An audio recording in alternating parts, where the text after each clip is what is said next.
اب بتائیے گا، اب میری آواز بہتر ہے، جزاک واضح ہے، اللہ۔ کلیئر ہے؟ اوکے الحمدللہ۔ اوکے، جی بالکل۔ آیت سورہ احزاب کی ہم دیکھ رہے ہیں۔ یہاں اللہ سبحانہ وتعالیٰ ایک بار پھر کس سے مخاطب ہو رہے ہیں؟ یا ایھا الذین آمنو، ایمان والوں سے۔ اور کیا کہا گیا؟ اتقوا اللہ، اللہ سے ڈرو۔ اور کیا کرو اللہ سے ڈر کے؟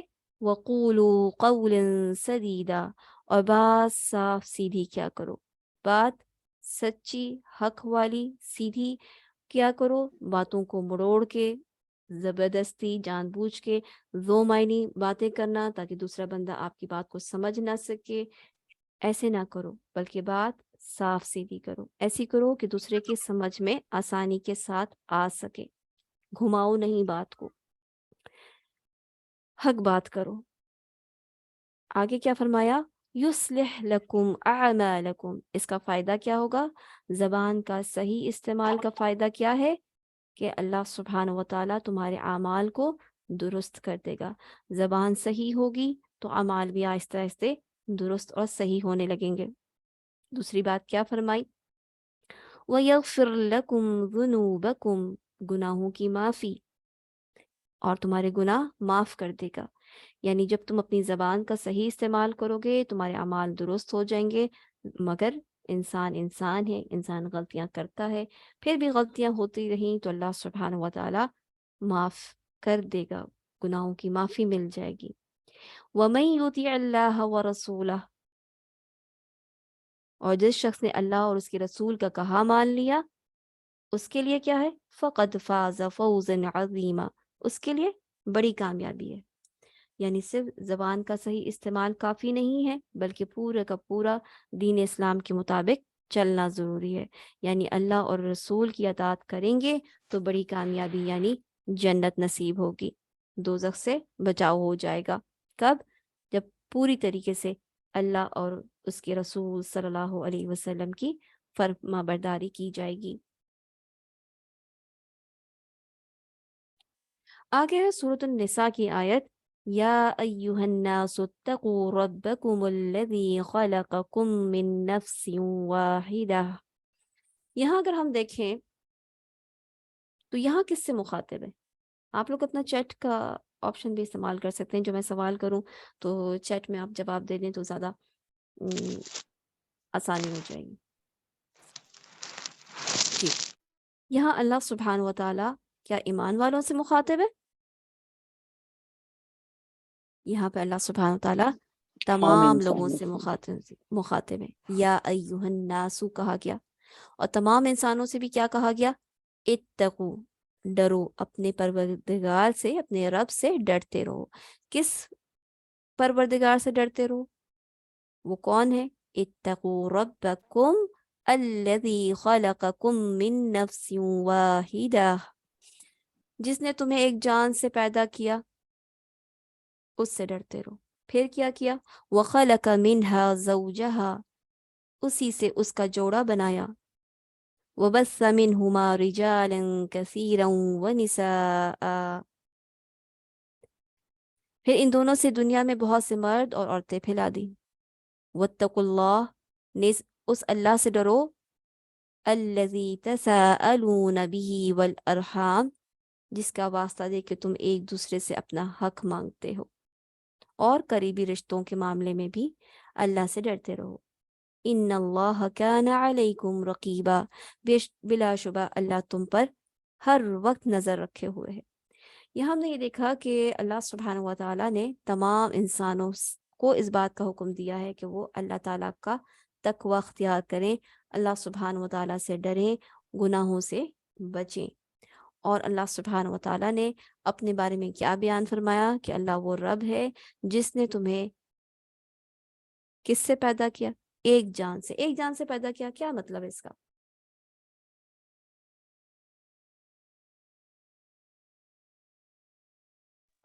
حضرت آدم علیہ حضرت السلام۔ آدم علیہ السلام، ویری گڈ۔ جی حضرت آدم علیہ السلام سے اللہ سبحانہ و تعالیٰ نے سب کو پیدا کیا۔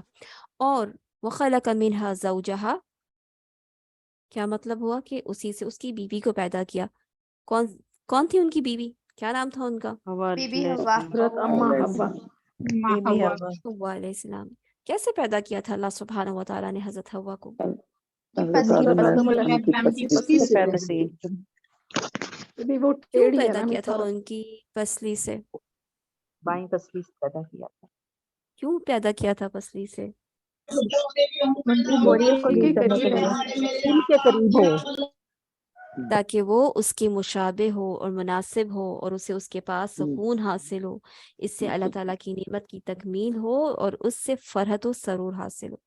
بات یہ کہ انسان ایک اللہ سبحانہ تعالیٰ کی ایسی مخلوق ہے جو کس چیز سے خوش ہوتی ہے؟ ویسے تو ہم بہت ساری چیزوں سے خوش ہوتے ہیں، بہت ساری چیزوں سے خوش ہوتے ہیں، بہت سارے یعنی ایک انسان اپنی گاڑی سے، اپنے گھر سے، اپنی بہت ساری چیزیں ہوتی ہیں جن سے وہ درخت، پودے، پھول، یہ سب چیزوں سے بھی انسان خوش ہوتا ہے. لیکن انسان کو اپنی فیلنگز شیئر کرنے کے لیے، کسی کی محبت چاہنے کے لیے انسان کی ضرورت ہوتی. تو اللہ سبحانہ و تعالیٰ نے جنت میں تو بہت سی نعمتیں موجود تھیں، لیکن یہ دل کی تسکین حاصل کرنے کے لیے، محبت چاہنے کے لیے، محبت دینے کے لیے اللہ سبحانہ و تعالیٰ نے حضرت آدم علیہ السلام کو کیا دیا؟ ان کی بیوی حضرت حوا علیہ السلام، جس کے بارے میں اللہ تعالیٰ نے کیا فرمایا؟ وہ کیسی ہیں؟ یعنی ان جیسی.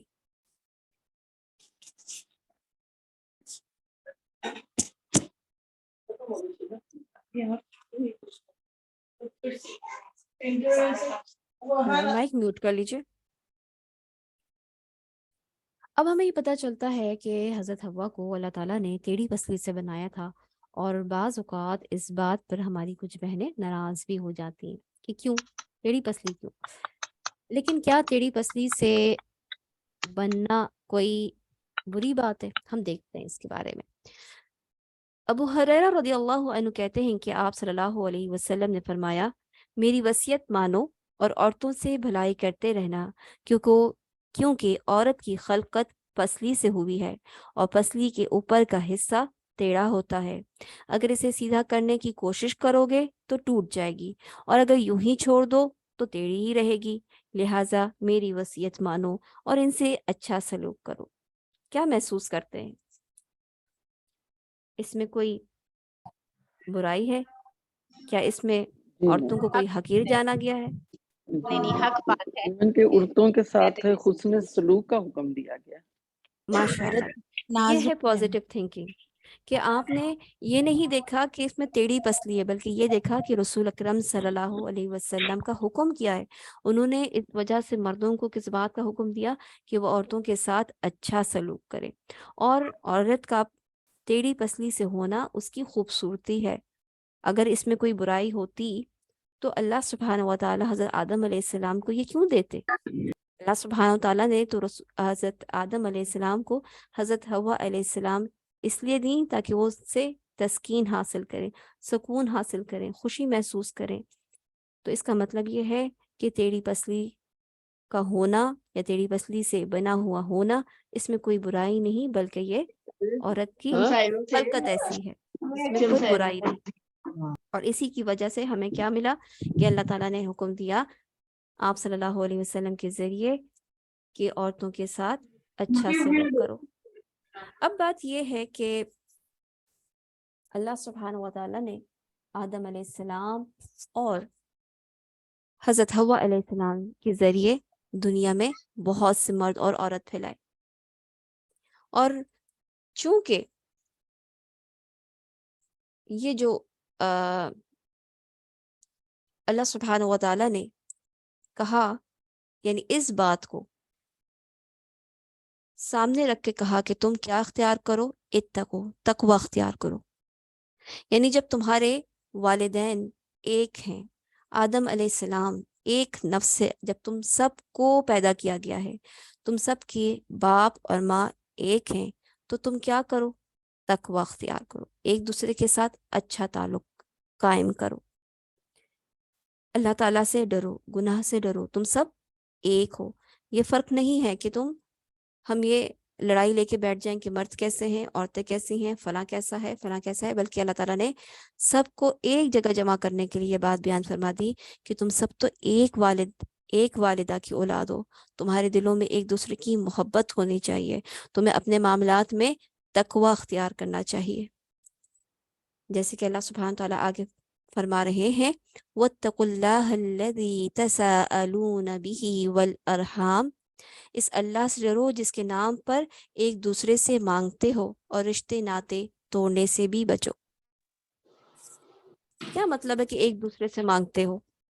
ہم کیا مانگتے ہیں ایک دوسرے سے؟ ایک دوسرے سے رشتہ مانگتے ہیں جب اللہ تعالیٰ کو اس کے اندر ضامن کرتے ہیں، ہم رشتہ ایک مانگنے دوسرے کے سے اللہ اپنے اپنے حق مانگتے ہیں۔ حق ہاں مانگتے کیسے ہیں، اپنے حق حقوق مانگتے ہیں؟ حقوق حقوق طلب مانگتے ہیں۔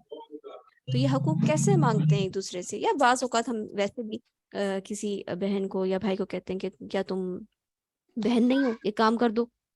کیا مطلب ہوتا ہے اس سے؟ ہم اپنے رشتوں کو سامنے رکھتے ہوئے ایک دوسرے سے مانگتے ہیں کہ اللہ سبحانہ و تعالیٰ نے تمہیں ہماری بہن، بھائی، ماں باپ، بیوی، شوہر سب بنایا ہے، تو اس رشتے کو کس سے جوڑتے ہیں؟ اللہ کا نام لے کے، کہ اللہ کی خاطر یہ کام کر دو، اللہ کا واسطہ دیتے ہیں کہ تم یہ کام کر دو۔ یعنی ہم جانتے ہیں کہ سامنے والے کے دل میں کس کی عظمت ہے؟ اللہ سبحانہ و تعالیٰ کی۔ وہ اللہ تعالیٰ کو بڑا جانتا ہے، جب اللہ تعالیٰ کا نام لے کر کسی سے کچھ مانگا جاتا ہے تو وہ دے دیتا ہے، وہ ڈر جاتا ہے اور اس بات کو قبول کر لیتا ہے۔ اور ساتھ کیا کہا؟ ارحام، یعنی رشتے ناطے توڑنے سے بھی بچو۔ آپ اگر دیکھیں کہ ہم جب والدین بن چکے ہیں اور ہمارے سامنے ہمارے بچے ہوتے ہیں تو ہم دیکھتے ہیں کہ بچوں میں بے شک لڑائیاں ہوتی ہیں، یعنی ہر بچہ اپنے والدین سے تو محبت کرتا ہے، والدین تو سارے بچوں سے محبت کرتے ہیں، لیکن کیا سارے بچے آپس میں ہمیشہ اتفاق سے رہتے ہیں، محبت کے ساتھ رہتے ہیں، یا ان میں لڑائی جھگڑا ہوتا رہتا ہے؟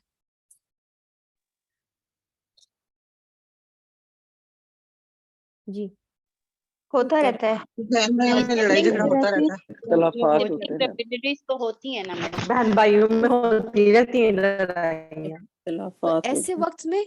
ایسے وقت میں کیا کہا گیا کہ اللہ تعالیٰ سے ڈرو، تقوی اختیار کرو آپس میں۔ انسان، ہم اپنے بچوں کو بھی بعض اوقات کہتے ہیں، بچوں کو سمجھاتے ہیں کہ تم ایک گھر میں رہتے ہو، ایک ماں باپ کے بچے ہو، اولاد، تم لوگوں کو ایک ساتھ، یعنی اپنے والدین کا ہی خیال کرو، اپنے والدین کی عزت کا خیال رکھو کہ والدین پہ کیا اثر ہوگا۔ بعض اوقات بہنیں بھائی ایک دوسرے کو ایسے ہی سمجھاتے ہیں کہ اگر تم لوگ آپس میں لڑو گے، خاص طور پہ یعنی چھوٹے بچے ہوتے ہیں تو ان کو والدین خود ہی سمجھا لیتے ہیں، اور چھوٹے ہوتے ہیں ہم ان کی بات کو اتنا نوٹس نہیں لیتے، لیکن جب بچے شادی شدہ ہو جاتے ہیں تب یہ باتیں زیادہ سامنے آتی ہیں کہ اگر اختلافات ہوں تو والدین کے اوپر زیادہ گرا گزرتا ہے۔ اور یہی بچے اگر لوٹ کے گھر پہ آئیں اور سب ساتھ بیٹھیں اور ایک دوسرے سے خوشی خوشی بات چیت کریں تو والدین کے لیے سب سے بڑی خوشی ہوتی ہے کہ اپنے بچوں کو خوشحال اور خوشی کی حالت میں دیکھیں۔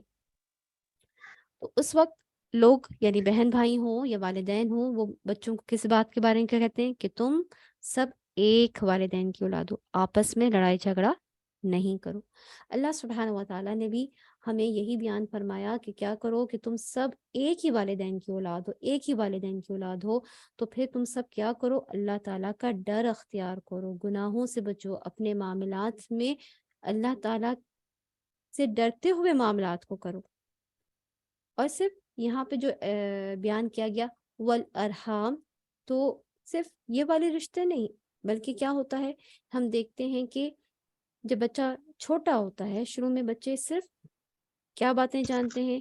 ایک وہ رشتہ جو ماں کی طرف سے ہوتا ہے، ایک وہ رشتہ جو والد کی طرف سے ہوتا ہے، پھر بچہ بڑا ہوتا جاتا ہے اور پھر یہ دونوں رشتے بعد میں کیا بن جاتے ہیں؟ میکے میں بدل جاتے، پھر نئے رشتے، سسرالی رشتے وجود میں آتے ہیں۔ اور یہ سسرالی رشتے کیا خود سے وجود میں آ گئے یا اللہ سبحانہ و تعالیٰ نے بنا کے دیے؟ یہ سورۃ الفرقان میں اللہ سبحانہ و تعالیٰ فرماتے ہیں وَهُوَ الَّذِي خَلَقَ مِنَ الْمَاءِ بَشَرًا فَجَعَلَهُ نَسَبًا وَصِهْرًا وَكَانَ رَبُّكَ قَدِيرًا۔ وہ ہے جس نے پانی سے انسان کو پیدا کیا، پھر اسے نسب والا اور سسرالی رشتوں والا کر دیا، بلا شبہ آپ کا پروردگار ہر چیز پر قادر ہے۔ یعنی یہ دونوں رشتے کیسے ہیں؟ اللہ سبحانہ و تعالیٰ ہی کی طرف سے بنے ہوئے ہیں۔ کیونکہ بعض اوقات ہم یہ دیکھتے ہیں کہ خواتین میں اور مردوں میں بھی بعض اوقات یہ چیز پائی جاتی ہے کہ اپنے اپنے رشتوں سے تو محبت ہے، لیکن بعد میں بننے والے رشتوں کی قدر نہیں کرتے۔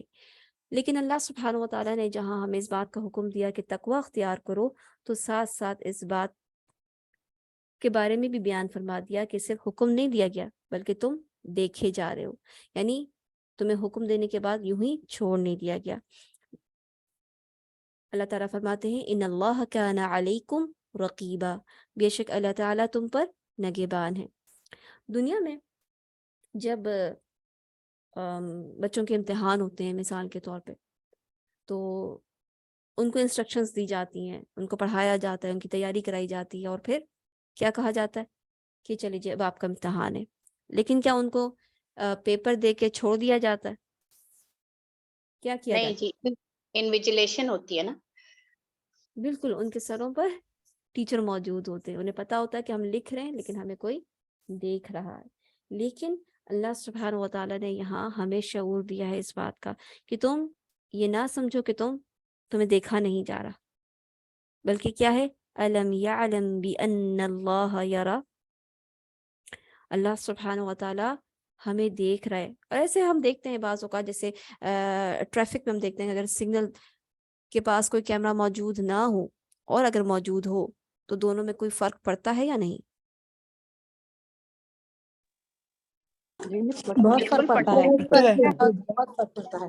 بعض لوگ اس بہت کو فرق فالو پڑتا کرتے ہیں، بعض نہیں کرتے۔ ہے، بالکل۔ قوانین کی پابندی کی جاتی ہے۔ تو ہاں یہ احساس ہے، انتظام۔ یہ احساس ہے۔ اگر انسان کو بغیر کیمرے کی یہ احساس ہو جائے کہ اللہ سبحانہ و تعالیٰ ہم پر نگہبان ہے، وہ ہمیں دیکھ رہا ہے، ہمارا ہر عمل دیکھا جا رہا ہے اور لکھا جا رہا ہے، تو پھر انسان اپنے تمام معاملات میں اللہ سبحانہ و تعالیٰ کے فرمان کو سامنے رکھتا ہے، اللہ تعالیٰ کے حکم کو سامنے رکھتا ہے، سوچتا ہے کہ میں حکم کی فرما برداری کر رہا ہوں یا میں نافرمانی کر رہا ہوں، اور پھر یہی چیز انسان کو گناہوں سے بچنے کے لیے فائدہ دیتی ہے۔ اب یہاں پہ ہم دیکھتے ہیں، میں مثال کے طور پہ ایک اور جیسے ایگزام کی بات کی کہ ہم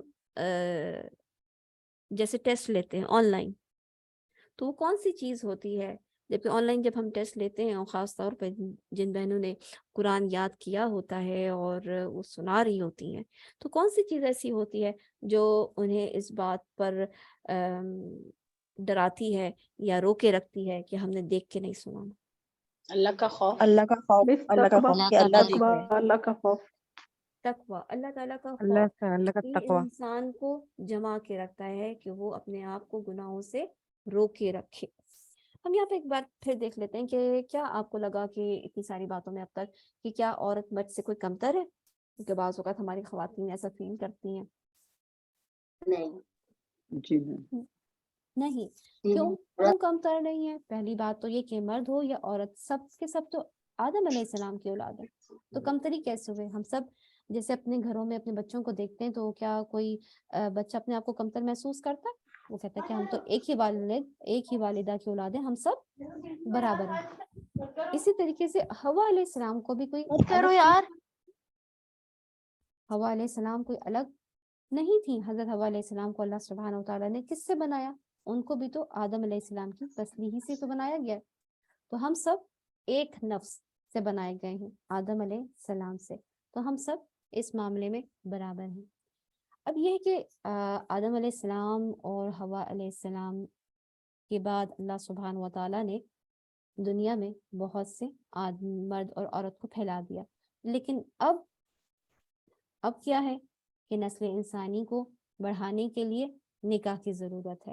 رسول اکرم صلی اللہ علیہ وسلم نے نکاح کے بارے میں کیا فرمایا؟ النکاح من سنتی فمن لم یعمل بسنتی فلیس منی، نکاح میری سنت ہے، سو جس نے میری سنت پر عمل نہیں کیا اس کا مجھ سے کوئی تعلق نہیں۔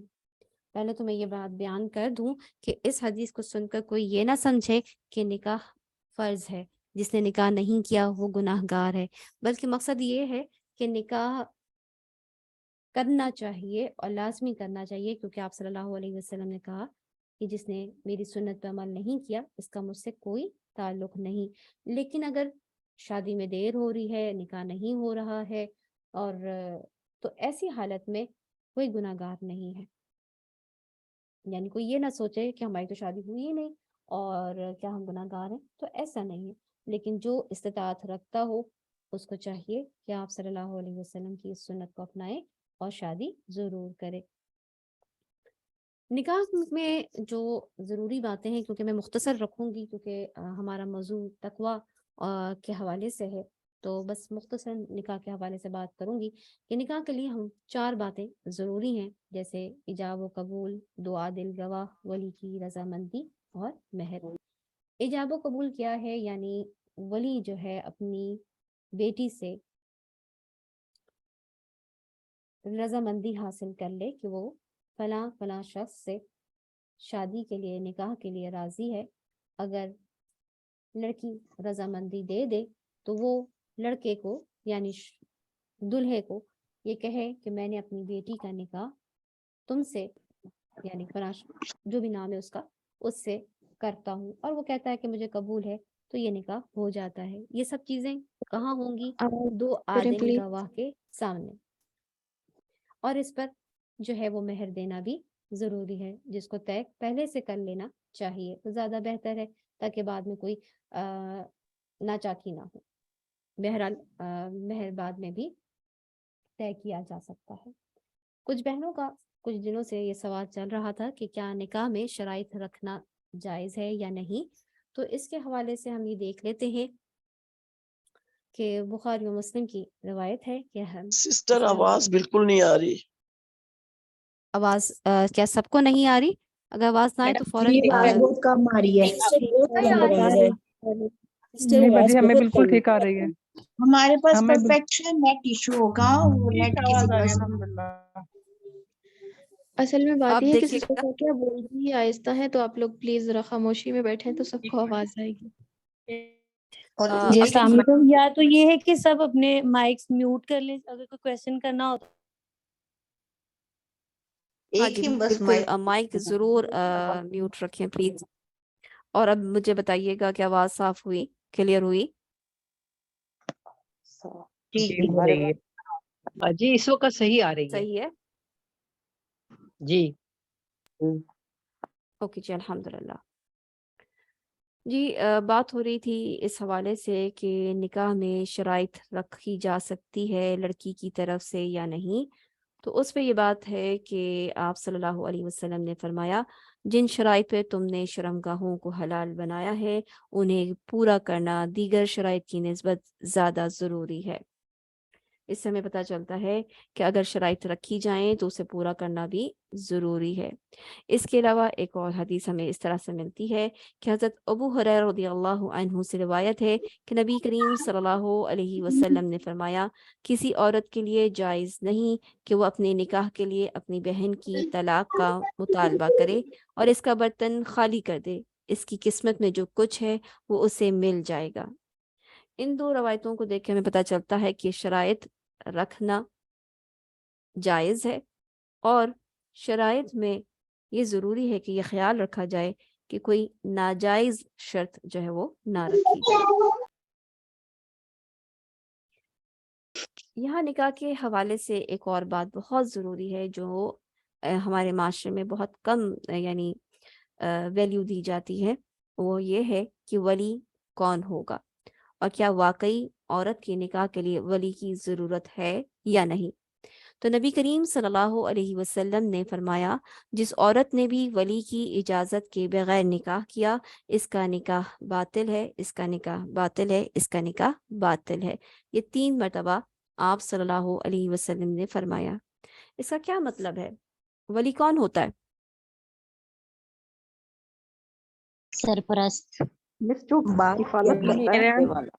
بھائی باپ، جو آپ کا بھائی، جی چاچا، دادا، ماموں. ماموں. یاد رہے کہ سب سے پہلا ولی باپ ہے.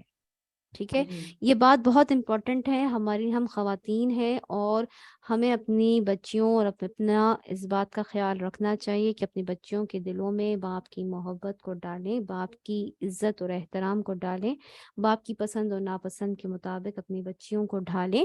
یہ نہ ہو کہ اینڈ ٹائم پہ یہ سمجھا جائے کہ شاید باپ ہمارا دشمن ہے اور وہ ہمیں اجازت نہیں دے رہا فلاں لڑکے سے شادی کرنے کے لیے، تو کوئی بات نہیں، ہم کورٹ میں جا کے شادی کر لیتے ہیں، یا پھر کوئی ہمارا ماموں تیار ہو جائے گا، یا میرا چچا تیار ہو جائے گا، یا کوئی بیٹا تیار ہو جائے گا۔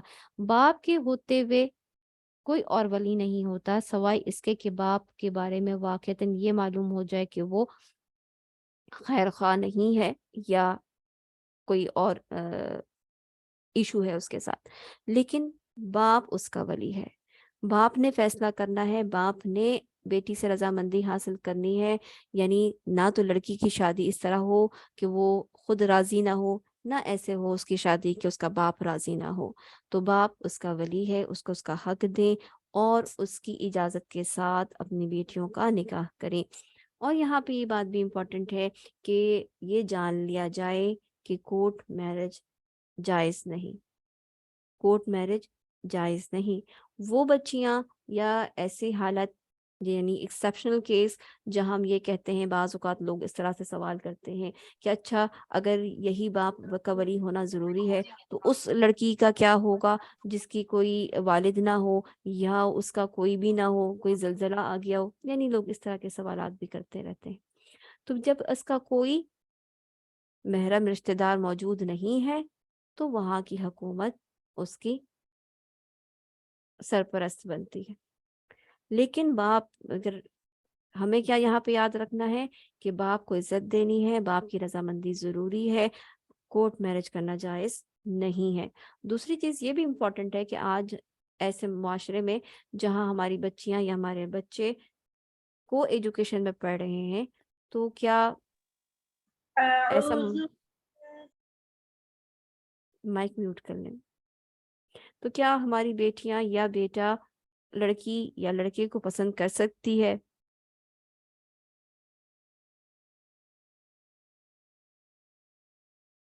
تو اس کا جواب یہ ہے کہ اگر کوئی لڑکا یا لڑکی کسی کو دیکھتی ہے اور پسند کرتی ہے تو اس کے لیے لازمی ہے کہ وہ صرف اس بات کو ذہن نشین کرے کہ اس نے بچوں کو، یعنی مثال کے طور پہ اگر لڑکا ہے اس نے لڑکی کو دیکھا کہ اچھا جی یہ پردے دار لڑکی ہے، کسی فحش کام میں نظر نہیں آتی، دیندار معلوم ہوتی ہے، آگے جا کے میری اولاد کے لیے اچھی ماں ثابت ہو سکتی ہے، پھر وہ اس کے لیے نکاح کا پیغام بھیجے تو جائز ہے۔ یا اسی طریقے سے اگر لڑکی دیکھے کسی لڑکے کے حوالے سے کہ سال بھر ہم جو ہیں ایک کلاس میں پڑھتے رہے ہیں، اس لڑکے کو نمازی پایا ہے، کسی کے ساتھ بدتمیزی اور بد اخلاقی کرتے ہوئے نہیں پایا ہے، شرم و حیا کا پابند ہے، کسی بدتمیزی میں یا لڑائی جھگڑے میں یا فحش کام میں نظر نہیں آیا ہے، تو وہ اپنی ماں کو کہہ سکتی ہے کہ اگر اس لڑکے کی طرف سے میرے لیے رشتہ آئے تو اسے قبول کر لیا جائے۔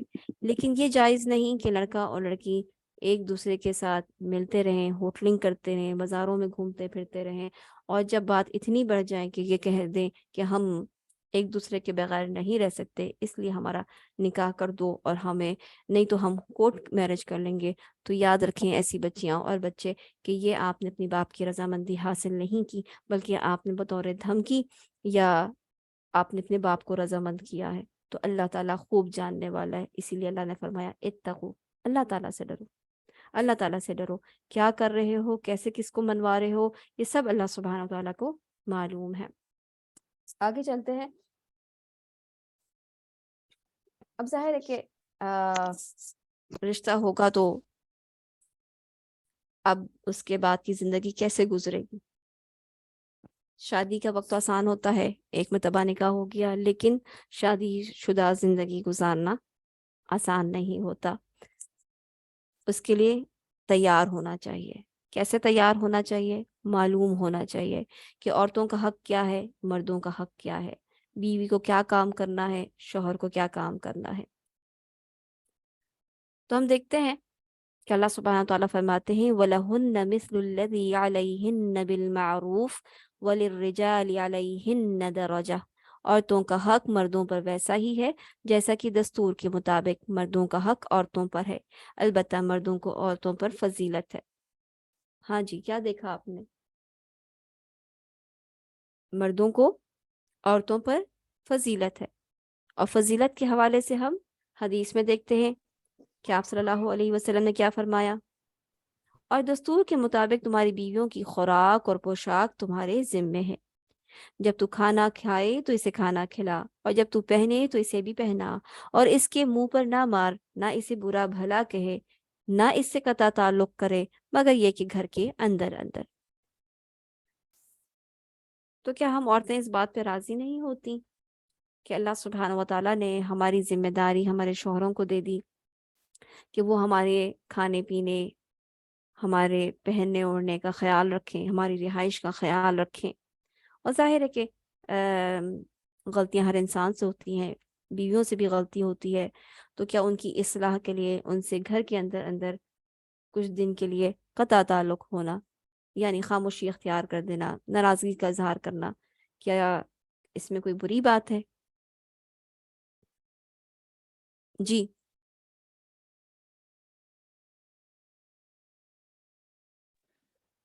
جی چیٹ پہ لکھ لیں بے شک۔ نہیں، بالکل صحیح۔ جی نہیں، اور ہم دیکھتے ہیں کہ عورت کے بارے میں آپ صلی اللہ علیہ وسلم نے فرمایا کہ میرے دل میں عورتوں اور خوشبو کی محبت ڈالی گئی ہے، اور میری آنکھ کی ٹھنڈک نماز میں۔ اور سورہ نساء میں اللہ تعالیٰ نے کیا فرمایا، وَعَاشِرُوهُنَّ بِالْمَعْرُوفِ، اور بیویوں کے ساتھ اچھی طرح رہو سہو۔ یعنی ایسا نہیں ہے کہ اللہ سبحانہ و تعالیٰ نے صرف بیویوں کو حکم دیا ہو، اللہ سبحانہ و تعالیٰ نے شوہر کو بھی حکم دیا ہے کہ وہ، اس کو فضیلت دی گئی ہے تو وہ کس طریقے سے رہے اپنی بیوی کے ساتھ، اچھے سلوک کے ساتھ رہے۔ اور اللہ تعالیٰ نے کوئی زیادتی یا کوئی ناراضگی کا اظہار عورتوں کے ساتھ نہیں کیا۔ کیا ہے؟ کیونکہ بعض اوقات جب ہم یہ بات پڑھتے ہیں کہ اللہ تعالیٰ نے مردوں کو ہم پہ فضیلت دی ہے، تو بطور خواتین ہمارے دل میں ایک نہ چاہتے ہوئے بھی کچھ نہ کچھ قلق محسوس ہونے لگتا ہے کہ یہ کیوں، کیسا ہوتا ہے؟ اس کیوں کو ہم نے اپنے دل سے نکالنا ہے۔ اللہ تعالیٰ نے جو چیز اللہ تعالیٰ نے ہمیں تخلیق کیا ہے وہ ہمارے نفس کو ہم سے زیادہ بہتر جانتا ہے، اور اللہ سبحانہ و تعالیٰ نے اپنے نبی کے ذریعے یہ بات ہمارے سامنے کر دی، کیا کہ میرے دل میں عورتوں اور خوشبو کی محبت ڈالی گئی ہے۔ یعنی عورتیں کوئی بری چیز نہیں ہے، اللہ تعالیٰ کو کوئی عورتوں سے ناراضگی نہیں ہے، کہ اللہ سبحانہ و تعالیٰ نے اسے کوئی کمتر نہیں بنایا، بلکہ اسی عورت کو جب اللہ تعالیٰ نے ماں بنایا تو سب سے زیادہ اونچا درجہ ماں کو ہی دیا ہے۔ یہ تو ایک فیملی سسٹم ہے جس کو ایک ساتھ چلانے کے لیے اللہ سبحانہ و تعالیٰ نے ایک جگہ پر مرد کو سپیریئر کہا اور دوسری جگہ پہ عورت کو۔ آپ کے خیال میں بیوی کی ذمہ داری اور شوہر کی ذمہ داری کیا ہونی چاہیے؟ آپ لوگ ایک سائڈ پہ ہو کے یعنی کوئی بیوی کے بارے میں ذمہ داری کو چیٹ پہ لکھے اور کوئی شوہر کی ذمہ داری کو لکھے۔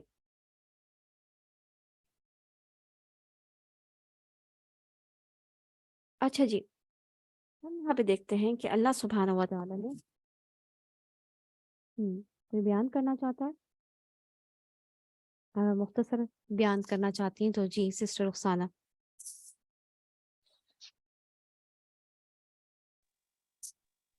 جی مس میرا نام لیا آپ نے، رخسانہ لگا رہی؟ رخسانہ السلام، جنہوں نے ریز کیا ہوا ہے، مختصر بیان کرنا چاہتی ہیں تو ضرور بیان کریں۔ ہم مختصراً یہ دیکھتے ہیں کہ اللہ سبحانہ و تعالیٰ نے مردوں کو ہم پر قوام بنایا ہے۔ آیت ہمیں بتاتی ہے کہ مرد عورتوں پر قوام ہے اس بنا پر کہ اللہ تعالیٰ نے ان میں سے ایک کو دوسرے پر فضیلت دی ہے، اور اس بنا پر کہ مرد اپنے مال خرچ کرتے۔ اللہ سبحانہ و تعالیٰ نے مرد کو طبعی طور پر گھر کا محافظ اور نگران بنایا ہے، جبکہ عورت کیسی ہوتی ہے؟ وہ کمزور ہوتی ہے، اسے حفاظت کی ضرورت ہوتی ہے۔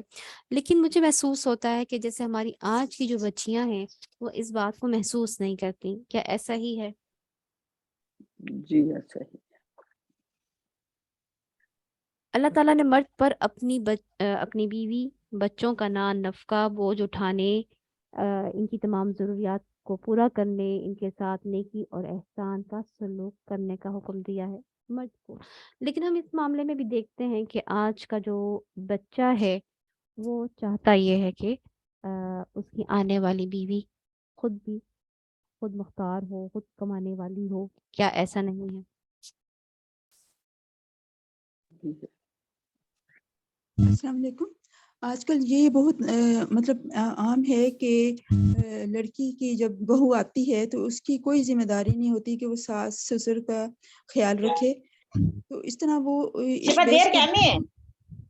اس کو بیس بنا کے وہ لوگ بالکل امپارشل ہو جاتے ہیں، بالکل اپنی علیحدہ زندگی گزارتے ہیں اور اپنے بزرگوں کا کوئی خیال نہیں رکھتے.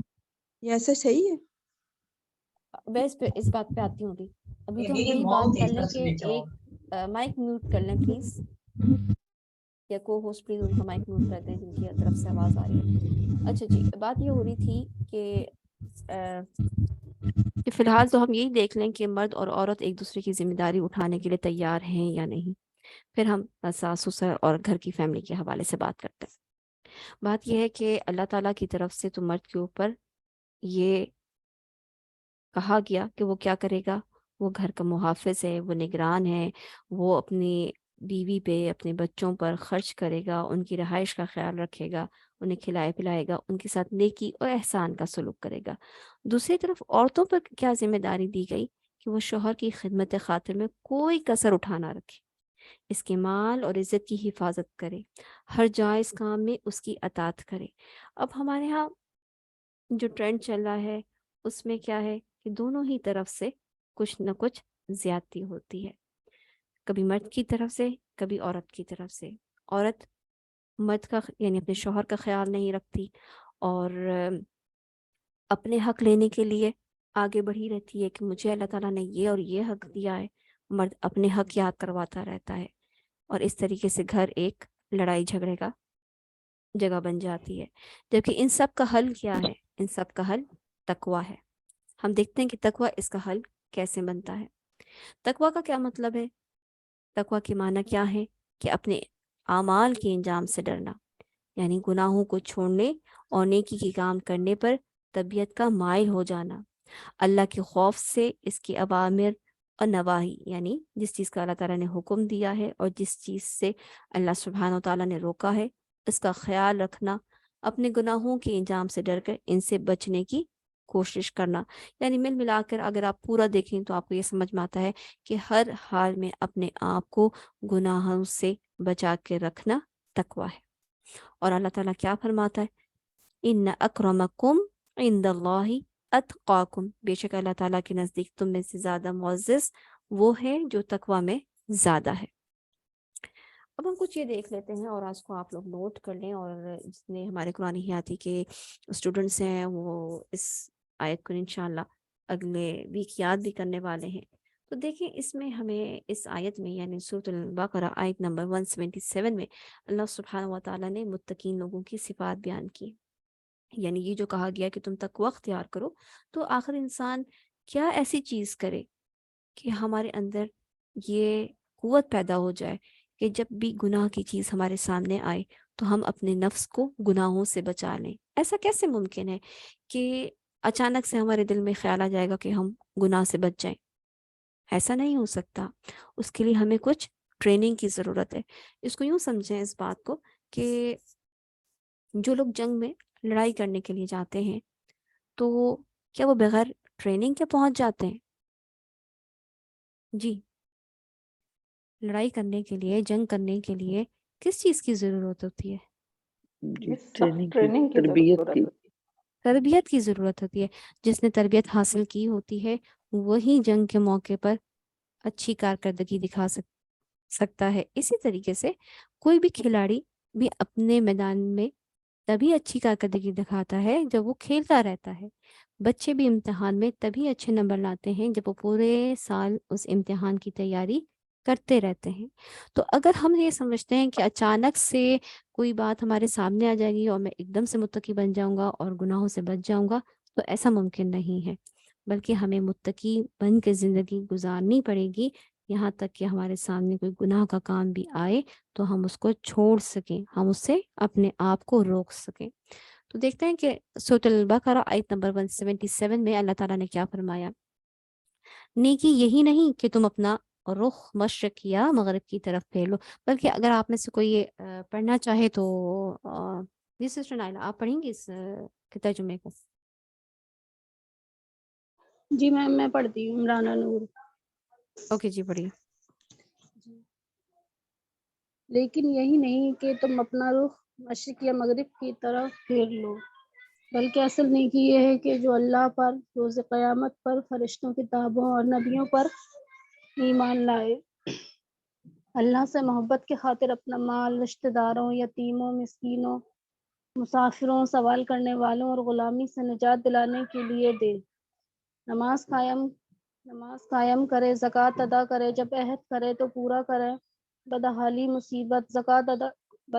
مصیبت اور جنگ کے دوران صبر کریں، ایسا ہی لوگ راست باز ہیں اور یہی لوگ متقی ہیں.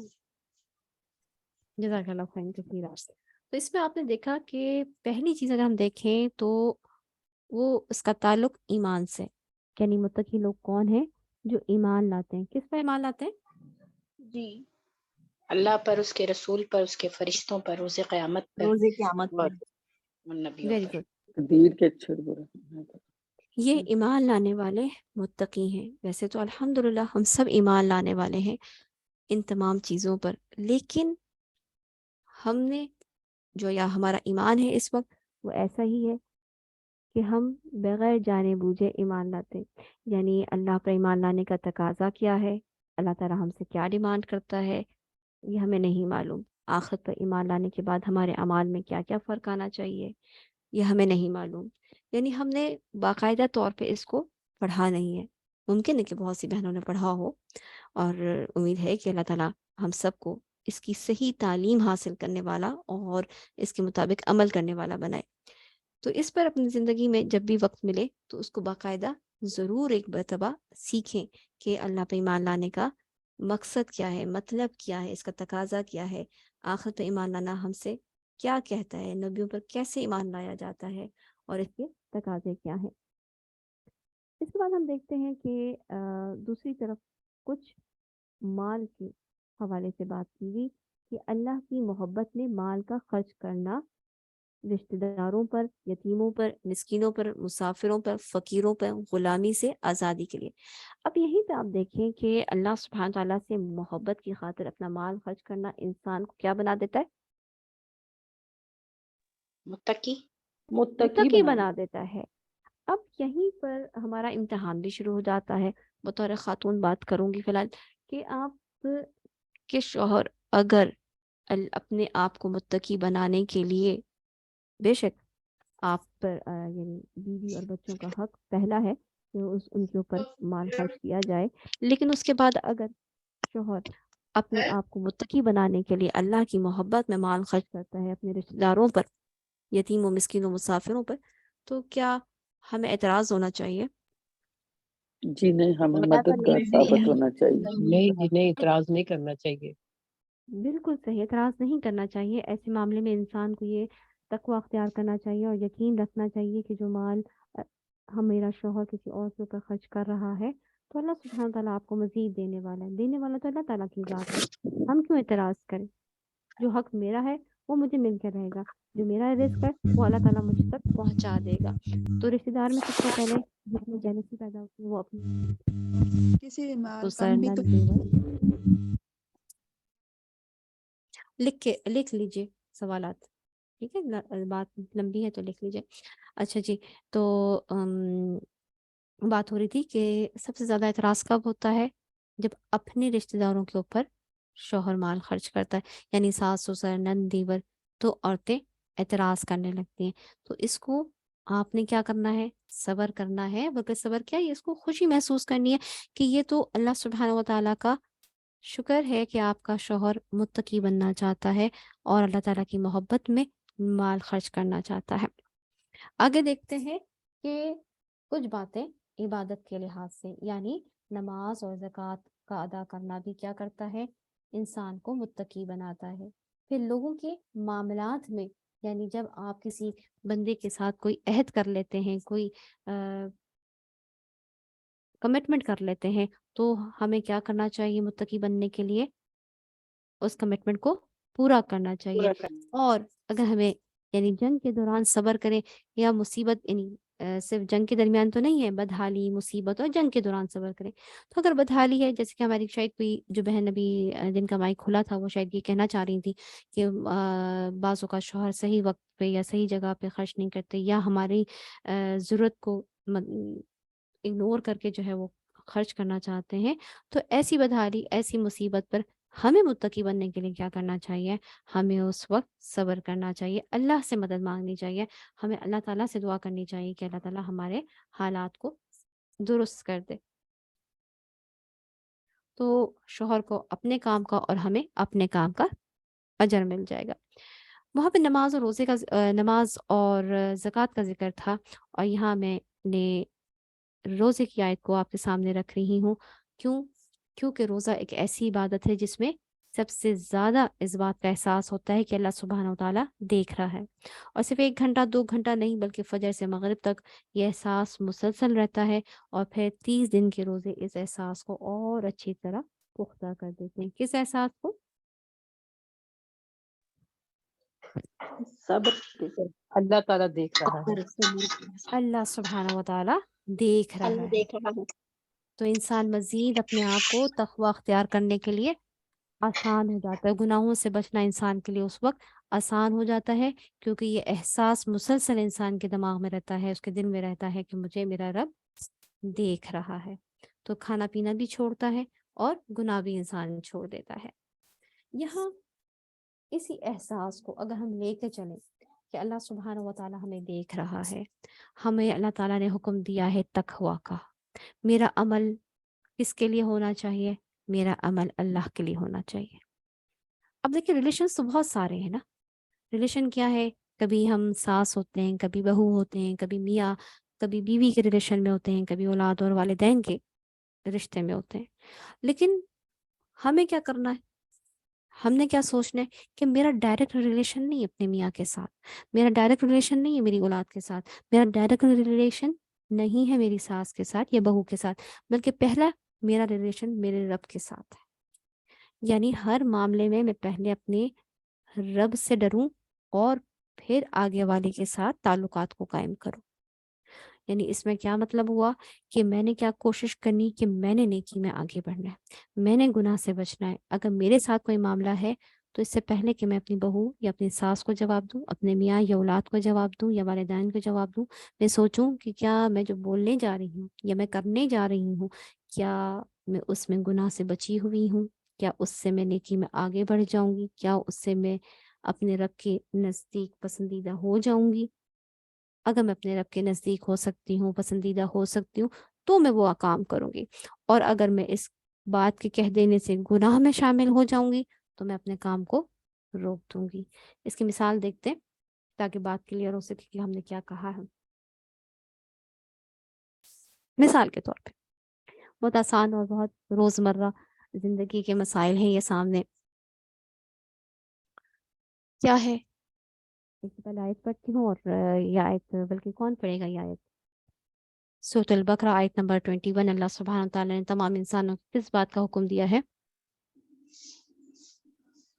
میں پڑھوں میں اے لوگوں مسز قمر اپنے پڑھیے. اس رب کی عبادت کرو جس نے تمہیں اور تم سے پہلے کے لوگوں کو پیدا کیا، یہی تمہارا بچاؤ ہے.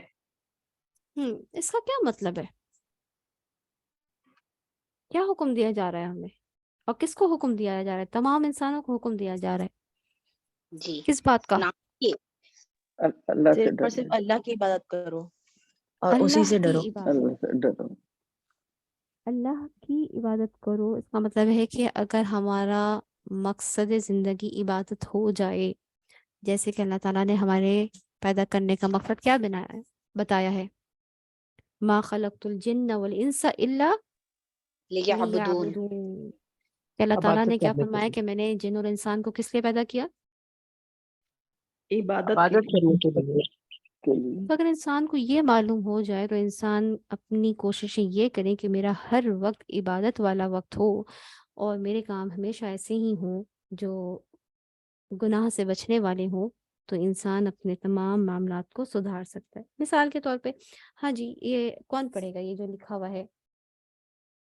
کب ہوتا ہے؟ ایک بہن ہماری جی سسٹر ارم آپ پڑھیں ذرا یہ جو اوپر لکھا ہوا ہے جو ہماری بہوؤں کا مسئلہ ہے۔ جی یہ جو شاپنگ پر شاپنگ جانا ہے جانے نہیں دیتے، کیا ہوں کروں؟ ہوں امی کے گھر جانا ہے جانے ہی نہیں دیتے، رہنے ہی نہیں دیتے، پھر ہوں اپنے والدین اور رشتے داروں پر ہر وقت مال خرچ کرتے رہتے ہیں، میری کوئی فکر ہی نہیں، دینا ہی نہیں ہے مجھے پیسے، میں بیٹھی شکلیں دیکھتی رہتی ہوں۔ جی سسٹر نائلہ آپ ذرا سے نیچے والے مسائل کو دیکھیں جو ساسوں کے مسائل ہیں یا نندوں کے مسائل ہیں۔ ہر وقت میکے کا ہی خیال سوار رہتا ہے، سسرال والوں کی کوئی فکر ہی نہیں ہوتی، ہر وقت فون پر یا سوتی رہتی ہے، گھر کے کاموں کا دھیان نہیں ہوتا، شوہر کا آرام کھانے کا پسند ناپسند کا کوئی خیال نہیں۔ ہاں جی کیا حل ہے اس کا؟ کون بتائے گا؟ سسٹر رومانہ آپ بتائیں اس کا حل۔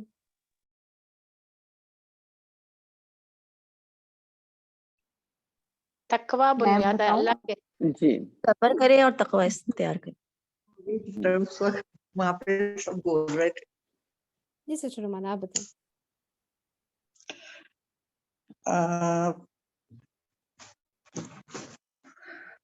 ہر وقت میکے کا خیال آتا ہے، سوتی رہتے ہے، ہر وقت فون پر ہوتی ہوں، نہیں سوتی نہیں رہتی ہوں۔ سوال یہ کہ اس کا حل کیا ہے؟ صبر ہے۔ صبر کے صبر ہے ساتھ اور کوئی؟ لیکن صبر کے ساتھ تقوی دین اللہ سے ڈرنا اور اوکے یہ دیکھیں ایک جملہ ہے نا، آپ نے تقوی کہہ تو دیا، ہم نے سمجھ بھی لیا کہ تقوی ہونا چاہیے، لیکن کیسے؟ یعنی کیسے کس یہ مائک جو میوٹ دونوں کریں خواتین ہیں سسٹر ساس رخسانہ؟ اور بہو، یہ دونوں ہی جو درمیان کا راستہ اختیار کریں۔ سے نا علم بس سسٹر علم نہیں ہے رخسانہ نا، علم حاصل کرنا ہے۔ سسٹر رخسانہ آپ کے مائک سے بہت شور آ رہا ہے، اگر آپ مائک میوٹ کر لیں پلیز۔ میں تو بالکل اکیلی گھر میں بیٹھی ہوئی ہوں، کوئی بھی نہیں ہے۔ لیکن آپ کا مائک شور کر رہا ہے، مگر آپ کے پاس سے کسی بندے کی آواز نہیں آ رہی، لیکن مائک آپ کا شور کر رہا ہے۔ جی سسٹر عاتقہ۔ جی اس کے لیے علم کا حاصل کرنا بہت ضروری ہے، یعنی ایسی مجالس اور دینی لوگوں سے جڑنا اور قرآن سے جڑنا، پھر ہی تقوی آئے گا۔ جب ہمیں تقوی کا پتہ ہی نہیں تو آ ہی نہیں سکتا نا ان حالات میں، جب تک کہ ہمیں بتائے گا نہیں کوئی کہ اللہ کا عہد حکم کیا ہے۔ صحیح۔ اب یہاں پہ یوں دیکھ لیتے ہیں کہ مثال کے طور پہ اگر یہ بات کہی کہ شاپنگ پہ جانا ہے، جانے نہیں دیتے، تو انسان اپنے ہی بارے میں پہلے سوچ تو لے کہ ہماری شاپنگ کی خواہشات کتنی بڑھی ہوئی ہیں، کہ میں مہینے میں ایک بار جا رہی ہوں، 6 مہینے میں ایک بار جا رہی ہوں، یا مجھے ہر روز شاپنگ پہ جانا ہے۔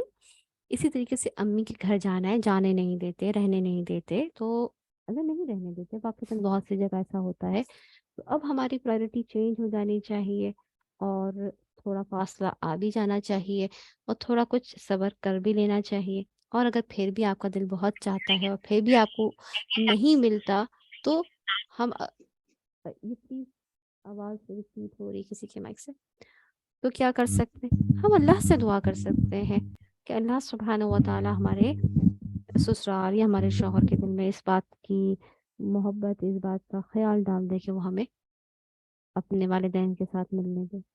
لیکن اس وقت تقوی اختیار کرنے کا مطلب یہ نہیں، یعنی تقوی اختیار کرنے کا مطلب یہ ہے کہ انسان اپنے آپ کو اس وقت گناہ میں نہ ڈالے، یعنی اگر اجازت نہیں مل رہی تو ہم کیا کریں؟ کوئی غلط اختیار کر لیں راستہ، یہ کام نہیں نہیں کرنا۔ بالکل ہم کوئی اپنے والدین اور رشتے دار پر وقت اور مال خرچ کرتے ہیں، مجھے وقت نہیں مل رہا تو میں کیا کروں؟ اچھا جی میں ایسا کرتی ہوں کہ ان کے اس وقت کو کس طریقے سے خراب کر سکتی ہوں، اس وقت کون سی ایسی بات کر دوں جس سے ان کے درمیان پھوٹ پڑ جائے، یا وہاں مال خرچ کرتے ہیں تو میں اپنے بارے میں زیادہ بیان کروں کہ مجھے زیادہ ضرورت ہے، تاکہ وہ ان کی طرف مال خرچ نہ کر سکے۔ یہ سب کیا چیزیں ہیں؟ یہ تقوی کے خلاف ہے، اس میں کیا ہے؟ گناہ شامل ہے۔ تو کرنا کیا ہے کہ اگر مجھے میرا حق نہیں مل رہا، مثال کے طور پہ ہمارے ساتھ زیادتی ہو رہی ہے، تو ہم صبر کریں گے، تقوی اختیار کریں گے، اللہ تعالیٰ سے دعا کریں گے، خود کو گناہ میں نہیں ڈالیں گے، ہم خود کوئی ایسا کام نہیں کریں گے جس سے میرے نام اعمال کو میں کچھ خرابی آ جائے۔ رہی دوسری بات جو دوسری طرف ہے کہ ہر وقت نیکا ہی کا خیال سوار ہوتا ہے، تو یہ دیکھیں یہ بات آپ کو سوچنی چاہیے کہ جس بندی کو آپ لے کر آئے ہیں اس وہ ایک درخت میں، یعنی ایک درخت ہوتا ہے تو اس کی جڑ وہ اپنی جڑ کے ساتھ ہوتا ہے. آپ اس کا ایک شاخ توڑ کے لے آئے ہیں تو اس کا تعلق اسی درخت کے ساتھ ہے، اسی جڑ کے ساتھ ہے، تو نیکی کا خیال تو آئے گا ہی. یہاں تک کہ آپ اس کو آزاد چھوڑ دیں تو وہ خود ہی سسرال میں سیٹ ہو جائے گی. دوسری بات یہ کہ ہر وقت فون پر سوتی رہتی ہے. آپ سے کہوں گی کہ آپ اپنی نظروں کو تھوڑا سا جھکا لیں، اتنا خیال نہ رکھیں اور صبر کریں، دعا کریں، ہدایت کی دعا کریں، کیونکہ آپ کے کہہ دینے سے آپ اس کو فون سے نہیں چھڑا سکتے، اس کو جگا نہیں سکتے. اسی طریقے سے شوہر کا آرام کھانے کے پسند نہ پسند، یہ اس کا اس کے شوہر کا معاملہ ہے، اس میں ہمیں مداخلت نہیں کرنی چاہیے. اگر اس کو شوہر کچھ نہیں کہہ رہا تو ہمیں بھی فکر نہیں ہونی چاہیے کہ ہمارا بیٹا ہے، اس کو یہ پسند ہے، اس نے یہ نہیں کھلایا، اس نے وہ نہیں کھلایا، میں تو یہ کھلاتی تھی. اب ان کی اپنی زندگی ہے، اس معاملے کو ان دونوں کے درمیان ہی چھوڑ دیں. دعا کریں اور خوب دعا کریں. ہدایت کی دعا ہمارے بچوں کو، چاہے وہ لڑکا ہو چاہے وہ لڑکی ہو، دونوں کو رہتی ہے. اور ہمیں اپنے بارے میں کیا سوچنا ہے کہ میں نے وہ بات کہنی، کیونکہ اگر یہ آپ کے ذہن میں مسلسل سوار ہے کہ میرے گھر میں آنے والی بہو ہر وقت میکی کا خیال رکھتی ہے، ہر وقت فون پہ بات کرتی ہے، شوہر کا آرام نہیں خیال نہیں رکھتی، تو یہی باتیں آپ کے ایک دن زبان پر آ جائیں گی. یعنی پہلے آپ کے دل میں اور پھر زبان میں. جب زبان پہ آئیں گی تو کیا ہو جائے گا؟ کیا کہا تھا ہمیں خطبہ نے کہا میں قولو قولا سدیدہ، سیدھی اور سچی اور حق بات بولو. اگر سیدھی سچی بات صحیح بولو گے تو کیا ہوگا کہ تمہارے زبان جب محفوظ ہوگی تو تمہارے اعمال بھی درست ہو جائیں گے اور گناہوں کی معافی بھی مل جائے گی. لیکن اگر ہمارے دل میں ایسے ہی ہر وہ خیالات رہے تو ہماری زبان سے یہ غلط باتیں تانے طنز کی شکل میں یا غیبت کی شکل میں نکل آئیں گی، پھر ہمارے اعمال بھی خراب ہونے لگیں گے. اس لیے ایسے جذبات یا خیالات پر صبر کرنا ہے، دعا کرنی ہے، لیکن ایسی باتیں نہیں بولنی جس سے دوسرے کا دل خراب ہو جائے، اچھے ہونے کے بجائے وہ آپ سے اور دور ہو جائے. اس حدیث کو کون پڑھے گا؟ جی آیت خان. میں پڑھوں؟ جی پڑھیں. ایک سیکنڈ.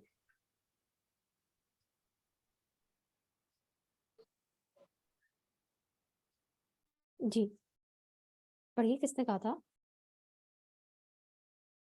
السلام علیکم ورحمۃ اللہ وبرکاتہ. بیوی کے جذبات کا احساس، اللہ کے احکامات کی پابندی. حضرت انس رضی اللہ تعالیٰ عنہ سے روایت ہے کہ نبی صلی اللہ علیہ وسلم اپنی کسی زوجہ محترمہ کے پاس اتنے میں کسی دوسری زوجہ محترمہ نے اپنے خادم کے ہاتھ ایک پیالہ بھیجا جس میں کھانا تھا، تو اس بیوی نے جس کے پاس آپ صلی اللہ علیہ وسلم تشریف فرما تھے ہاتھ مار کر پیالہ توڑ ڈالا. آپ صلی اللہ علیہ وسلم نے فرمایا تمہاری ماں کو غیرت آ گئی ہے، اور پیالہ اٹھا کر اسے جوڑا اور اس کے اندر کھانا رکھ کر فرمایا کھانا کھاؤ.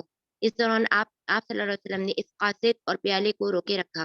جب کھانے سے فارغ ہوئے تو شکستہ ٹوٹا ہوا پیالہ رکھ دیا اور صحیح پیالہ واپس کر دیا. ہاں جی، کیا سمجھ میں آیا؟ کون بتائے گا؟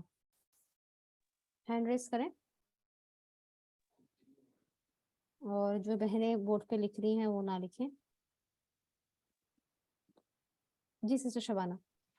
جی مس یہ خیال بتایا گیا ہے کہ اپنی وائف کی جو ہے دل آزاری نہ ہو، اور جنہوں نے کھانا بھیجا تھا دوسری وائف نے ان کی بھی دل آزاری نہ ہو، اس نے شکستہ پیالہ رکھ لیا اور صحیح پیالہ واپس کر دیا.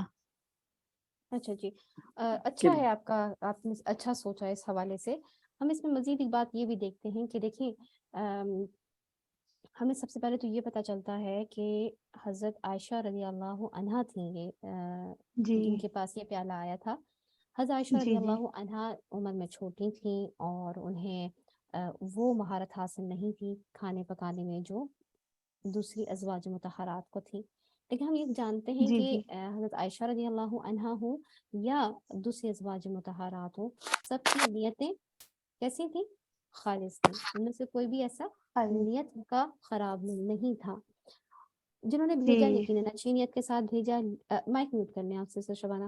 لیکن یہاں پر ہم یہ دیکھتے ہیں کہ حضرت عائشہ رضی اللہ عنہا کا یہ رویہ کتنا نیچرل تھا، یعنی آپ اپنے اوپر رکھ کے دیکھیں تو ایک بیوی جب اپنے شوہر کے لیے کھانا پکاتی ہے تو اس کا دل چاہتا ہے کہ اس کا شوہر اس کے کھانے کی تعریف کرے یا وہ اور اس کا شوہر اس کو انجوائے کرے.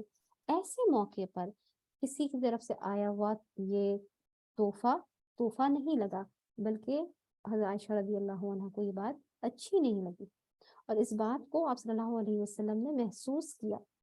یعنی آپ صلی اللہ علیہ وسلم نے عائشہ رضی اللہ عنہا کو اس کام سے روکا یا ڈانٹا یا کوئی برا منایا نہیں، اور آپ یہ بھی سمجھتے تھے کہ جس زوجہ نے آپ کو کھانا بھیجا وہ بھی اچھی نیت کے ساتھ بھیجا. تو یہاں ہمارے لیے کیا سبق ہے کہ ایسے موقع پہ فاقیہ ذرا زور سے بول رہے ہیں، آواز بہت سلو ہے. اچھا جی شکریہ. ایسے موقع پہ جب میاں بیوی ایک ساتھ ہوں تو پھر ایسے وقت میں مداخلت نہیں کرنی چاہیے. ممکن ہے کہ اس بیوی کو وہ باتیں اچھی نہ لگیں، یہ ہمارے سیکھنے کی بات ہے. یعنی ہمارے ہاں جب نئی شادی شدہ جوڑے گھر سے باہر نکلتے ہیں اسی وقت نند کا یا ماں کا یہ کہہ دینا میں بھی ساتھ چلوں. اب اس ٹائم پہ نہ کہیں، بے شک آپ پہلے سے ٹائم بنا کے رکھیں، پہلے سے کہہ کے رکھیں کہ ہاں میں نے جانا ہے، تو ان کے ذہن میں ہوگا کہ آپ نے انہیں کہیں بھی جانا ہے تو آپ کے ساتھ ہی جانا ہے، کوئی مسئلے کی بات نہیں ہے. لیکن اینڈ ٹائم پہ جب ایک کام ہو رہا ہو اس میں ایک دم سے مداخلت ایک دم سے کسی کو بری لگ جاتی ہے. یعنی بری کیا لگ جاتی ہے، اب آپ یوں ہی سوچیں، اپنے اوپر سوچیں کہ اگر آپ کے ہسبینڈ نے یا آپ نے کہیں جانا ہے، آپ کہیں انجوائے کرنے کے لیے ہی جا رہے ہیں، اور خاص طور پہ جب شروع کی شادیاں ہوتی ہیں تو اس وقت زیادہ یہ مسئلے مسائل کھڑے ہوتے ہیں، تو اس وقت کیا ہوگا، بیٹا تو کچھ نہیں کہہ سکے گا، وہ آپ کو اپنے ساتھ لے جائے گا، اور پھر کیا ہوگا کہ لڑکی جو ہے وہ خاموش بیٹھی رہے گی، لڑکا بھی خاموش بیٹھا رہے گا، واپس آ جائیں گے، اور وہ جو ایک تفریح کے لیے یا محبت کے بڑھنے کا وقت تھا، ایک دوسرے کی بات چیت کرنے کا وقت تھا، وہ ان کا خراب ہو گیا. تو اس لیے ہمیں خود دوسروں کا احساس کرنا چاہیے کہ کب کون کس حالت میں ہے. بے شک آپ نے اپنے بیٹے کو بہت کھلایا پلایا ہے اور بہت اچھا کھلایا ہے، اب آنے والی اتنی سگڑ نہیں ہے، کوئی بات نہیں، کل کو وہ بھی ماں بنے گی، وہ بھی سگڑ ہو جائے گی. لیکن فوراً اس وقت جب کہ وہ بچہ کھا رہا ہو تو اس کو یہ یاد دلانا میں تو تمہارے لیے گھی کے پراٹھے بنایا کرتی تھی. اچھی بات ہے، آپ ابھی بھی گھی کے پراٹھے بنائیں اور ایسے وقت میں پیش کریں جب کہ وہ کھانے کا وقت نہ ہو، یا پہلے سے بھیج دیں کہ اور یہ کہیں کہ ہم اپنی بہو کے لیے بھیج رہے ہیں تاکہ وہ کھائے پیے اور وہ بھی خوش ہو، بیٹی سمجھیں اس کو. دوسری چیز ہم یہاں پہ یہ دیکھتے ہیں کہ یہ بات ہم نے سیکھی، اور یہاں پہ یہ بھی ہم نے سیکھا کہ رسول اکرم صلی اللہ علیہ وسلم کا طریقہ کار کیا تھا کہ آپ نے اس کھانے کو ضائع نہیں کیا، بلکہ کہا کہ جو کھانا ہے اس کو کھا لیا جائے، اور جو صحیح پیالہ بھیجا وہ اس لیے کہ پیالے کا بدلے میں پیالہ، یعنی پیالہ توڑا تھا تو پیالہ جو واپس کیا گیا وہ پھر ٹوٹا ہوا نہیں بلکہ صحیح پیالہ جو ہے وہ واپس کیا گیا. اب ہم دیکھتے ہیں کہ بیوی کے لیے اور مزید کیا چیزیں ہیں جس کو ہمارے لیے کرنا، ہم خاص طور پہ آج کل کی بچیوں کے لیے کرنا اور ان کو سمجھانا مشکل ہوتا جا رہا ہے. جی کون پڑھے گا؟ میں پڑھوں؟ میں پڑھوں؟ جی جس نے پہلے ہاتھ کھڑا کیا ہے وہ پڑھے. جی السلام علیکم ورحمۃ اللہ. میڈم یہ جو سیئنگ ہے صرف یہ پڑھنی ہے؟ جی جی. حضرت ابو ہریرہ رضی اللہ تعالیٰ عنہ فرماتے ہیں جبرائیل علیہ السلام نے نبی کریم صلی اللہ علیہ وآلہ وسلم کے پاس آئے اور کہا اللہ کے رسول یہ ختیجہ آ رہی ہیں، ان کے پاس برتن ہے جس میں سالن کھانا یا پانی ہے. جب وہ آپ صلی اللہ علیہ وآلہ وسلم کے پاس آئیں تو ان کو بلند مرتبہ پروردگار اور میری طرف سے سلام کہیے گا. بلند مرتبہ یا ایک مرتبہ؟ بلند مرتبہ پروردگار یعنی رب کے اللہ بارے کی. میں. اچھا اوکے صحیح سے. اور ان کو جنت میں موتیوں والے گھر کی بشارت دیجیے گا جہاں نہ کوئی شور شرابہ ہوگا اور نہ کوئی تکل ہوگی. اللہ تعالیٰ سے دعا ہے کہ اللہ تعالیٰ ہمیں پہلے تو اس جی جنت آمین. کی محبت نصیب فرما دے کہ ہم اس جنت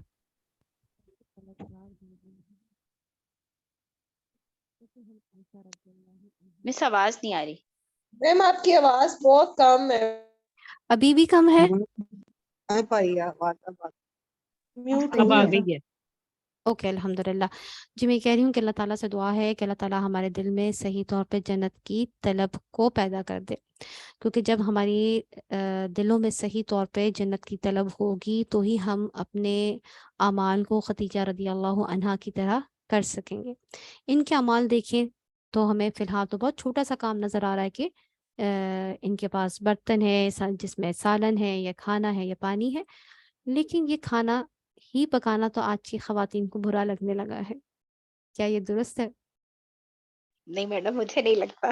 I نہیں، love کسی it. حد آج تک کل درست ہے کچھ جی آج کچھ کل کی خواتین کو. لڑکیوں کچھ کو خواتین کو یہ کام اچھا نہیں لگتا کہ ہم، یعنی وہ چاہتی ہیں کہ ہم بھی جاب کریں اور گھر کے کام جو ہے ہم سے چھڑا ہم دیے کو جائیں یا ہم نے یہ وہ کام کہتے نہیں ہیں ہم کرنا. کو ماسی ہیں. بالکل. لیکن یہ ہمیں پتہ چلتا ہے کہ یہ شوہر کی خدمت تھی، اور جیسے ہم دیکھتے ہیں کہ حضرت عائشہ رضی اللہ عنہا کے بارے میں بھی کہ وہ رسول اکرم صلی اللہ علیہ وسلم کے سر میں تیل لگانا، کنگھی کرنا، یہ سب بھی کر دیا کرتی تھی. تو شوہر کی خدمت ایسی چیز ہے جو انسان کو جنت تک لے جا سکتا ہے. دوسری چیز صرف یہ نہیں کہ فزیکلی آپ نے خدمت کرنی ہے یا گھر کی صفائیاں ہی کرنی ہے. ہم دیکھتے ہیں حضرت خدیجہ رضی اللہ عنہا کو کہ وہ تو مشن میں ساتھ تھیں، اور کیسے مشن میں ساتھ تھیں کہ اپنا مال بھی انہوں نے خرچ کیا، اور شعیب ابی طالب میں بھی آپ کے ساتھ رہی. یعنی ایسا وقت جہاں ہم دیکھتے ہیں کہ حضرت خدیجہ رضی اللہ عنہا خود تو کیا تھی، امیر خاتون تھی نا. انہوں نے کوئی ایسی مشکلات تو نہیں جھیلی تھیں کہ بھوک کاٹی ہو انہوں نے، لیکن اس کے باوجود رسول اکرم صلی اللہ علیہ وسلم کے ساتھ شعیب ابی طالب میں ایسے رہنا کہ جب کھانا پینا موجود نہیں تھا اس وقت بھی ساتھ دینا، اور اپنے تمام مال کو بھی اس دین کے لیے خرچ کرنا. اس سے کیا پتہ چلتا ہے کہ ایسی خواتین کے لیے جنت ہے. ہم خواتین کیسی ہوتی ہیں کہ بات بات میرا میرا تیرا تیرا کرنا شروع کر دیتی ہیں، یہ میرا یہ تمہارا، تمہارا حق میرا حق. جب ہم اس طریقے سے اپنے اپنے حق کے لیے لڑنا شروع کرتے ہیں تو نتیجہ کیا نکلتا ہے کہ دل کی جو محبت ہوتی ہے وہ ختم ہو جاتی ہے. اگر محبت چاہیے تو صبر ضروری ہے، محبت چاہیے تو اپنا حق چھوڑنا پڑے گا، محبت چاہیے تو قربانی دینی پڑے گی. اور آپ دیکھیں یہاں پہ قربانی کوئی صرف رسول اکرم صلی اللہ علیہ وسلم کی محبت نہیں مل رہی، یہاں تو اللہ کی طرف سے سلام مل رہا ہے، فرشتوں کی طرف سے سلام مل رہا ہے، جنت میں موتیوں والے گھر کی بشارت مل رہی ہے، جہاں نہ کوئی شور ہوگا، نہ شرابہ ہوگا، یعنی اور نہ کوئی تھکن ہوگی. کتنا سکون، کتنی راحت. ہم کتنی خواتین ہیں جو چاہتے ہیں کہ ہمارا گھر خوبصورت ہو اور کوئی جو ہے نا تنگ کرنے والا نہ ہو اور کوئی تھکن بھی نہ ہو. چاہتے ہیں یا نہیں چاہتے؟ اگر ہمیں مال بھی چاہیے ہوتا ہے تو کس لیے چاہیے ہوتا ہے؟ خواتین اپنا مال کہاں خرچ کرتی؟ گھروں گھر کی میں سجاوٹ میں، کے سکون شاپ کے سجاوٹ پہ، برانڈیڈ گھروں کے کپڑوں پہ. بچوں پہ، اپنے پہ. بے شک اپنے کپڑوں پر، اپنے بچوں پر، اپنے گھروں پر مال خرچ کرتی ہیں. تو اگر ہم یہی مال بے شک اپنے بچوں اور اپنے شوہر کے اوپر خرچ کرتے ہیں تو دیکھا جائے تو ہم نے اپنے شوہر کا ساتھ دیا، ان کا ہاتھ بٹایا. تو اس میں خوش ہونا چاہیے، یعنی میرا تیرا کر کر کے جو ہے گھر کے ماحول کو خراب نہیں کرنا چاہیے. ہاں جی، یہ دیکھیں اگر بیوی مال کماتی ہو تو اس کو کہاں خرچ کرنا چاہیے؟ نیک کاموں میں، اچھائی کے کاموں میں، بھلائی میں، گھر کے لیے. many things. شوہر اور گھر پر، ہوں اپنے گھر پر اور بچوں پر، شوہر پر. اس کا جواب ہے تقوی اور حکمت کے ساتھ، ضرورت کے مطابق. ٹھیک ہے، یعنی بعض اوقات بے شک بیوی کا مال ہے، بیوی اپنی مرضی سے خرچ کر سکتی ہے، کوئی برائی نہیں. شاپنگ پہ کر سکتی ہے، کوئی برائی نہیں. اپنے والدین اور اپنے گھر پہ خرچ کر سکتی ہے، کوئی برائی نہیں. بچوں پہ خرچ کر سکتی ہے، کوئی برائی نہیں. شوہر اور گھر پہ خرچ کر سکتی ہے، کوئی برائی نہیں. ان سب پہ خرچ کرے، لیکن کیا سوچ کر؟ تقوی اور حکمت کو، کہ کب، کس وقت، کہاں خرچ کرنا چاہیے. ہمیں اپنے مال کو خرچ کرنے کے لیے اس حدیث کو سامنے رکھنا چاہیے. یہ حدیث کون پڑھنا چاہے گا؟ میں پڑھوں سسٹر؟ جی پڑھیے. نبی کریم صلی اللہ علیہ وسلم نے ایک دن فرمایا، اللہ نے تم پر ماؤں کی نافرمانی کرنا اور لڑکیوں کا زندہ درگو کرنا حرام کر دیا ہے، اور حق نہ ادا کرنا اور نہ حق چیز کا لینا بھی حرام کر دیا ہے، اور تمہارے لیے قبل اور قیل تمہارے لیے قیل و قالا فضول بحث کرنے اور کثرت سوال اور اضاعت مال کے ضائع کرنے کو ناپسند کیا ہے. یعنی اس میں بات تو بہت ساری ہے. ایک تو یہ کہ ہمیں اپنے ماؤں کی نافرمانی نہیں کرنی چاہیے اور لڑکیوں کو زندہ درگور اللہ تعالیٰ نے حرام قرار دیا ہے. یعنی ماں کی نافرمانی اور لڑکیوں کا زندہ درگور کرنا اللہ تعالیٰ نے حرام قرار دیا ہے. دوسری بات کیا ہے کہ حق نہ ادا کرنا اور ناحق چیز کا لینا. یعنی یہاں پہ ہمارے لیے ایک اور بات کیا سامنے آ گئی کہ جو شوہر کا حق ہے، جو شوہر کے والدین کا حق ہے، جو شوہر کے بہن بھائی کا حق ہے، وہ ہمیں دینا چاہیے. وہ بھی ہمارے بہن بھائی ہیں اور ان کے شوہر کے والدین بھی ہمارے لیے والدین ہی جیسے ہیں. تو جب خاص طور پہ جب شوہر اپنے والدین کو والدین کا حق دے، بہن بھائی کا حق دے، تو اس میں اعتراض نہیں کرنا چاہیے بلکہ اپنے شوہر کا ساتھ دینا چاہیے. اسی طریقے سے شوہر کو بھی یہی کام کرنا چاہیے. اور ناحق چیز کا لینا بھی حرام قرار دیا گیا ہے. یعنی جو چیز آپ کا حق نہیں ہے اس کو زبردستی اپنی طرف کھینچ کے لے کے آنا بھی جائز نہیں. پھر کہا گیا کہ تمہارے لیے قیلا و قالا فضول بحث کرنے سے منع کیا گیا ہے، حرام قرار دیا گیا ہے. تو یہاں پہ کیا بات ہے؟ تمہارے لیے قیلا و قالا فضول بحث کرنے اور کثرت سوال اور اضاعت مال کو ناپسند فرمایا ہے. ٹھیک ہے، یہاں پہ حرام کا لفظ نہیں ہے. قیلا و قالا کس کو کہتے ہیں؟ یعنی یہ کہا گیا، اس نے کہا. ایسی چیزیں انسان کو کہاں لے کے چلی جاتی ہیں؟ غیبت میں، تبصرے میں. ہم بہت شوق سے تبصرے کرتے ہیں کہ اس شادی میں ہم نے سنی یہ سن اور رہی یہ بات دیکھا. جی جی. تو قیلا و قالا یعنی یہ کہا گیا یا اس نے کہا. جب ہم تھرڈ پارٹی کی بات کرنا شروع کرتے ہیں تو پھر ہم میں غیبت میں پڑ جاتے قالا ہیں. کی بات کر رہی تھی کہ جیسے سن کے بعد ادھر ادھر. بالکل، اس میں یہ بھی بات آ جاتی ہے کیونکہ بات مقصد کیا ہے کہ فضول بحث نہیں کی جائے. بندہ کام کی بات کرے اور ایک دوسرے جو آپ کے سامنے ہے اسی کی بات کرے تاکہ آپ یا ہم غیبت سے بچ سکیں. کثرت سوال، اچھا وہاں کیا دیکھا تھا، کیونکہ ہم شادی کے حوالے سے بات کریں اس لیے کثرت سوال سے مراد یہاں پہ میں یہ لے رہی ہوں کہ آپ بلا وجہ لوگوں کی زندگیوں میں جھانکیں اور سوالات کریں. تو تم وہاں گئے تھے کیا، یعنی داماد ہے یا بیٹی ہے، آپ اس کے حوالے سے یہ پوچھنا شروع کر دیں کہ بھئی سسرال میں کیا کھلایا، سسرال والوں کے ساتھ کیسا رویہ تھا، تمہارے ساتھ کب کیا ہوا.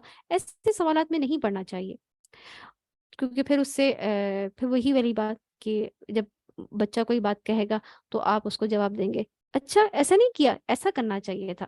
تو کیا ہوگا کہ بچے کے دل میں بھی برائی آئے گی اپنے سسرال والوں کے حوالے سے. تو یہ جو کچھ ہوا ہو گیا، بات ختم ہو جانی چاہیے. کہیں بھی کسی بھی ایونٹ میں جائیں اس کو لے کر گھروں میں واپس آ کے تبصرے کرنے سے اور مختلف سوال اٹھانے سے بچنا چاہیے. آخری بات یہ ہے کہ مال کے ضائع کرنے کو بھی اللہ سبحانہ تعالیٰ نے ناپسند فرمایا ہے. تو اس کا مطلب یہ ہے کہ اگر آپ مال کماتی ہیں تو اس کو ذمہ داری کے ساتھ، شعور کے ساتھ خرچ کریں. اگر شوہر کو ضرورت ہے تو شوہر کے ساتھ ہیلپ کریں گھر کو چلانے میں. اگر آپ کے والدین کو ضرورت ہے تو اپنے والدین کے اوپر بھی خرچ کریں، اور اگر جہاں بھی جس کو ضرورت ہے اس کے مطابق اس کو خرچ کریں. اب میں یہ کچھ چیزیں کچھ سوالات ہیں آپ کے سامنے دوبارہ رکھتی ہوں، اس کو سوچیں اور اس کے جوابات دیں. کون جواب دے گا؟ کون پڑھنا چاہتا ہے اور جواب دینا چاہتا ہے؟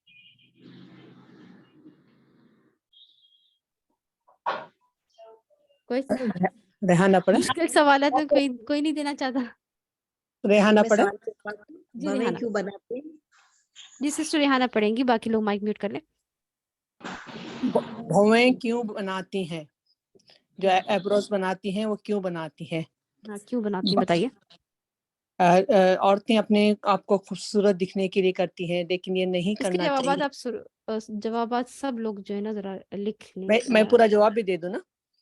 ہاں آپ ساتھ ساتھ جواب بھی دیں. باقی لوگ بھی اگر کوئی جہاں تک اور میں نے جواب دینا چاہتے ہیں. جہاں تک میں نے اس بات کو سمجھا ہے بھویں بنانے کے بارے میں تو اس بارے میں نے بہت کیا تھا کہ یہ اللہ کی بنائی بھی ہمارے پاس تخلیق ہے اس کی، کہ جس طرح اللہ نے سسٹر بنایا.